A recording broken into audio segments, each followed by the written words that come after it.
तो सबको नमस्कार। पूरे देश भर में कोरोना बहुत तेजी से बढ़ रहा है। दिल्ली में भी पिछले कुछ दिनों से, पिछले 10 से 15 दिन में इतनी तेजी से कोरोना बढ़ा है। दिल्ली में ये चौथी वेव है। इसके पहले 3 वेव्स दिल्ली के अंदर आ चुकी है और हम सब दिल्ली वासियों ने मिलके उसका बड़े अच्छे से मुकाबला किया और वो ठीक हो गया। अब ये चौथी वेव आई है जो बेहद खतरनाक है, बहुत तेजी से बढ़ रहा है। इतना तेजी से बढ़ रहा है कि बहुत सारे लोगों की समझ के बाहर है। जैसे कुछ दिन पहले तक, मिड मार्च तक लगभग 200 से भी कम केस प्रतिदिन आने चालू हो गए थे, इतना कम हो गया था। और कल के 24 घंटे की जो रिपोर्ट अभी थोड़ी देर में आज शाम तक पब्लिश होगी, दिल्ली में 10,732 केस पिछले 24 घंटे में आए हैं। 10,732 केस पिछले 24 घंटे में। उसके पिछले 24 घंटे में 7,900 केस आए थे। उसके पिछले 24 घंटे में 8,521 केस आए थे। मतलब आप देखिए कि पिछले 3 दिन के अंदर ही कितनी तेजी से बढ़े हैं। पहले 2 दिन लगभग 8 साढ़े 8 हजार केस थे और कल 24 घंटे में 10,732 केसेस आए। इसके ऊपर स्थिति बेहद चिंताजनक है, इसमें कोई दो राय नहीं है। लेकिन आपकी सरकार पूरी तरह से स्थिति पे नजर रखे हुए, मैं स्वयं इसके ऊपर नजर रखे हुए हूं और जो भी करने की जरूरत है हम वो सब कर रहे हैं, सबका सहयोग ले रहे हैं। इस वक्त हम मोटे मोटे तौर पे 3 स्तर पे काम कर रहे हैं। एक है कि किस तरह से कोरोना को फैलने से रोका जाए।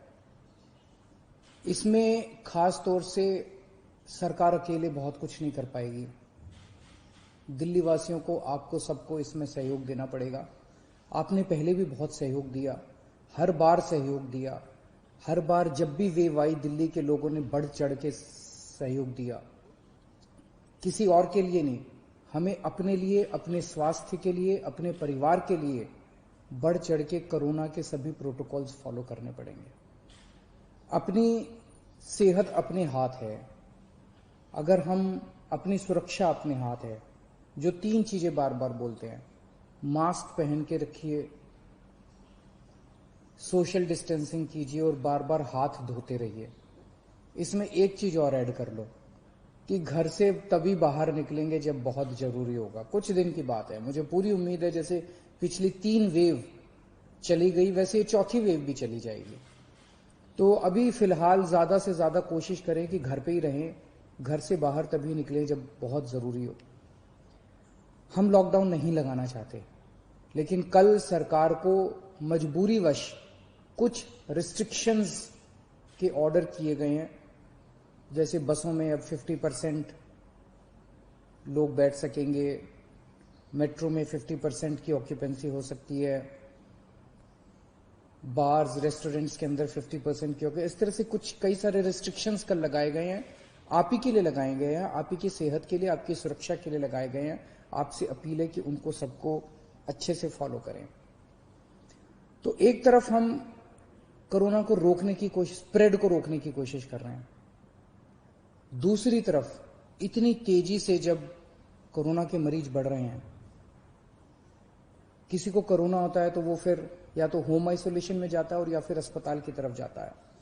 हम चाहते हैं, पूरी कोशिश कर रहे हैं और पूरा इंतजाम किया है कि जब कोई अस्पताल में जाए, उसे अस्पताल की जरूरत पड़े, इलाज की जरूरत पड़े, तो उसे दिल्ली के लोगों को बेस्ट से बेस्ट इलाज मिलना चाहिए। किसी तरह की बेड की कमी नहीं होनी चाहिए, ऑक्सीजन की कमी नहीं होनी चाहिए, वेंटिलेटर की कमी नहीं होनी चाहिए। उसका सारा इंतजाम हम लोग कर रहे हैं। नवंबर के महीने में हम एक पीक देख चुके हैं। नवंबर के महीने में जो पीक आई थी वो 8,500 केसेस की थी। आज हम ऑलरेडी 10,700 केसेस क्रॉस कर चुके हैं। तो ये नवंबर से भी ज्यादा खतरनाक इस वक्त की पीक है। तो हॉस्पिटल, कल मैं एलएनजेपी हॉस्पिटल गया था उसका मुआयना करने के लिए। सभी डॉक्टर्स से, नर्सेस से बात हुई, वहां का सारा जायजा लिया। मैं पूरे दिल्ली वासियों की तरफ से अपने डॉक्टर्स को, नर्सेज को, पैरामेडिक स्टाफ को, सबको हाथ जोड़ के सैल्यूट करना चाहता हूं, धन्यवाद देना चाहता हूं कि पिछले 1 साल से लगे हुए हैं वो लोग। उन्होंने अभी भी पूरी तन्मयता के साथ वो लोग लगे हुए हैं। कल उनसे सबसे बात की। हम पूरी तरीके से हॉस्पिटल मैनेजमेंट के ऊपर ध्यान दे रहे हैं। कुछ लोगों के मेरे पास मैसेजेस आए पिछले कुछ दिनों के अंदर कि सर हम इस अस्पताल में गए, इधर बेड नहीं मिल रहा, उसमें गए, उसमें बेड नहीं मिल रहा। वो ऐप जो हमने हॉस्पिटल बेड्स का जारी किया था कुछ महीने पहले, पिछली जो पहली वेव आई थी जून के महीने में, 6 महीने पहले, वो ऐप आज भी काम कर रहा है। तो अगर आपको अस्पताल की जरूरत है, अगर आपको कोरोना हो गया, अस्पताल जाने की जरूरत है, तो किस अस्पताल में बेड अवेलेबल है वो आप अपने ऐप से देख लीजिए। ऐप, सारे लोग ऐप डाउनलोड कर लो और उस ऐप से आप लोग देख लीजिए कि किस अस्पताल में बेड की जरूरत है और कहां। तो सीधे मरीज को उधर ही लेके जाओ, एक अस्पताल से दूसरे अस्पताल में जाने की जरूरत नहीं है, पहली चीज। दूसरी चीज, कुछ लोग केवल प्राइवेट अस्पतालों की तरफ दौड़ रहे हैं। प्राइवेट अस्पतालों में बेड थोड़े कम होते हैं। अब दिल्ली के अंदर पिछले 5 साल में आपकी सरकार ने मिलकर दिल्ली के सरकारी अस्पतालों को बहुत शानदार कर दिया है। दिल्ली के सरकारी अस्पतालों में बहुत अच्छा इलाज हो रहा है। पैसे वाले लोग भी दिल्ली के सरकारी अस्पतालों में जा रहे हैं। मेरी आप लोगों से निवेदन है कि सब लोग प्राइवेट अस्पतालों की तरफ मत दौड़िए। सरकारी अस्पतालों में जाएंगे, वहां भी आपको अच्छा इलाज मिलेगा। सरकारी अस्पतालों में भी आप जा सकते हैं। अगर आपका ऐप दिखाता है कि सरकारी अस्पताल में बेड खाली है तो सरकारी अस्पताल में जाइए, लेकिन अस्पताल में तभी जाइए जब आपको जरूरत हो। अगर सब लोग अस्पतालों की तरफ दौड़ने लग गए, अस्पताल कम पड़ जाएंगे। अगर सब लोग अस्पतालों की तरफ दौड़ने लग गए, बेड कम पड़ जाएंगे, आईसीयू कम पड़ जाएंगे, वेंटिलेटर कम पड़ जाएंगे। तो अगर आपको अस्पताल की जरूरत है तभी अस्पताल में जाइए, वरना होम आइसोलेशन में रहिए। अस्पताल के बेड केवल सीरियस मरीजों के लिए रहने दीजिए। अगर आप एसिम्टोमेटिक हैं, अगर आपको सिंपल सिम्टम्स है, ज्यादा बीमारी नहीं है, और अगर आप अस्पताल चले गए तो आपने एक बेड ऑक्यूपाई कर लिया, जबकि आपका घर पे इलाज हो सकता था।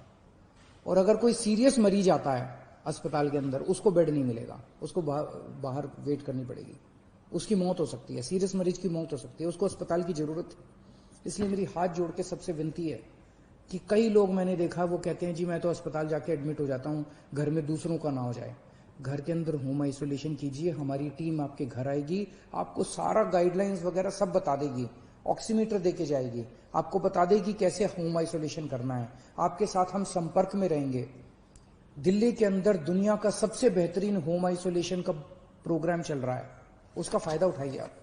तो इसमें आप सब लोगों की मेरे को सहयोग की जरूरत है कि जब तक अस्पताल में जाने की जरूरत ना हो, अस्पताल मत जाइए। अस्पताल के बेड सीरियस मरीजों के लिए खाली रखिए, ये सबसे जरूरी है इस टाइम। अपने को हॉस्पिटल मैनेजमेंट सबसे जरूरी है।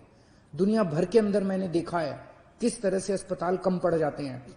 इतनी तेजी से फैलने वाली बीमारी है कि अस्पताल अगर कम पड़ गए तो फिर बड़ी दिक्कत हो जाएगी। मैंने पहले भी कहा था लॉकडाउन के लिए कि लॉकडाउन के पक्ष में मैं नहीं हूं। मुझे लगता है कि लॉकडाउन कोरोना से जूझने का समाधान नहीं है। लॉकडाउन किसी भी सरकार को तब लगाना चाहिए जब उसकी अस्पतालों की व्यवस्था कोलैप्स कर जाए और उसको जरूरत हो कि लॉकडाउन से कोरोना की गति धीमी हो जाती है। अभी अस्पताल की व्यवस्था हमारे कंट्रोल में है, आपका सहयोग चाहिए। अगर आपका सहयोग मिलता रहा और अस्पताल की व्यवस्था काबू में रही, हमें दिल्ली में लॉकडाउन लगाने की जरूरत नहीं पड़ेगी।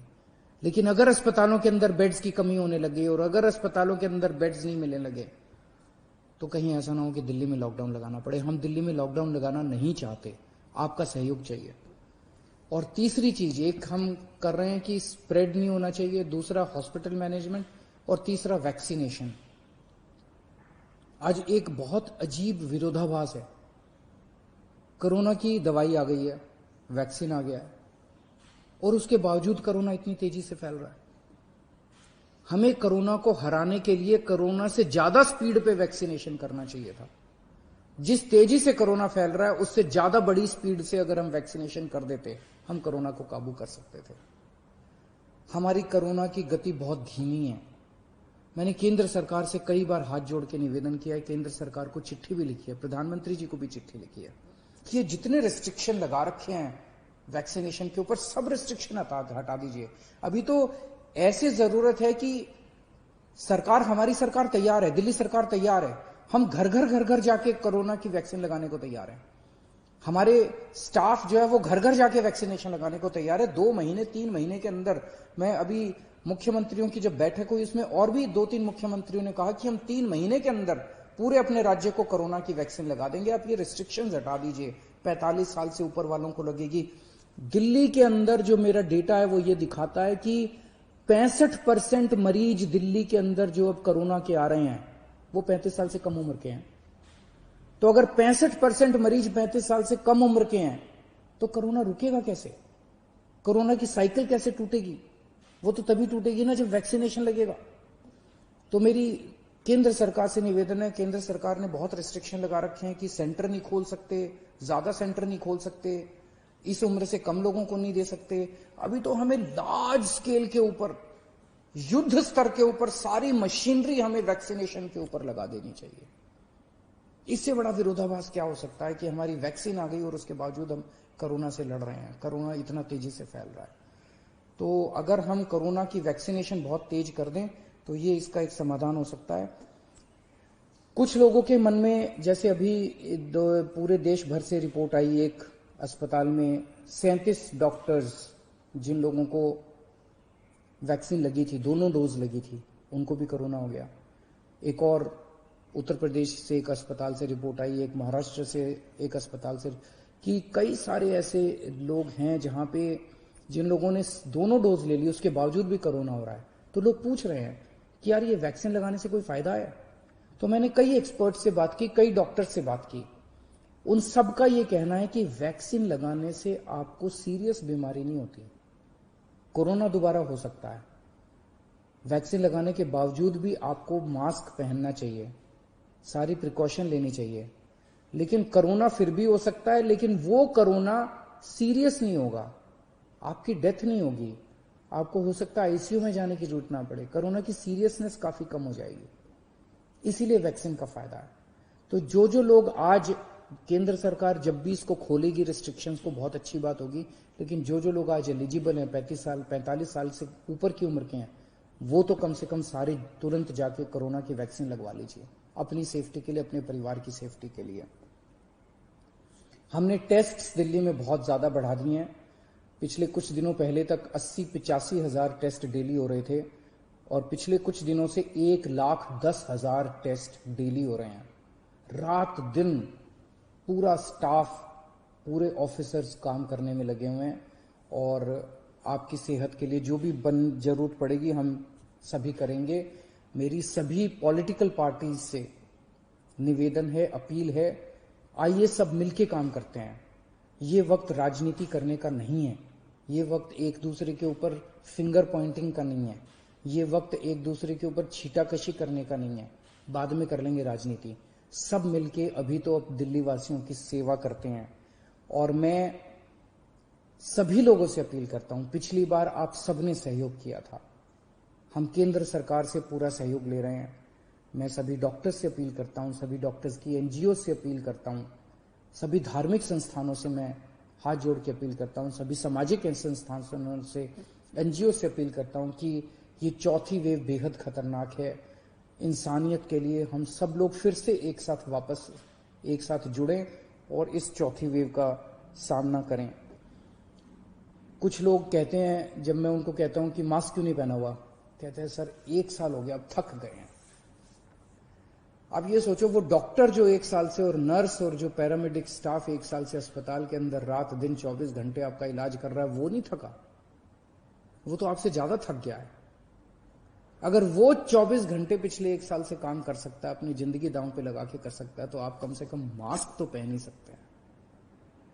और ये थकने से तो आप ही की जिंदगी खतरे में पड़ती है। ये थकना अलाउड नहीं है अपने लिए। तो मैं फिर से आप सबसे यही अपील करूंगा कि बड़ा कठिन दौर है और सब लोग, मैं समझता हूं कुछ दिन की बात है, कुछ दिन के अंदर जैसे पिछले 3 पीक दिल्ली वासियों ने जम के इसको ठीक किया था, इस बार भी सब मिलके चौथी पीक का मुकाबला करेंगे। बहुत बहुत शुक्रिया।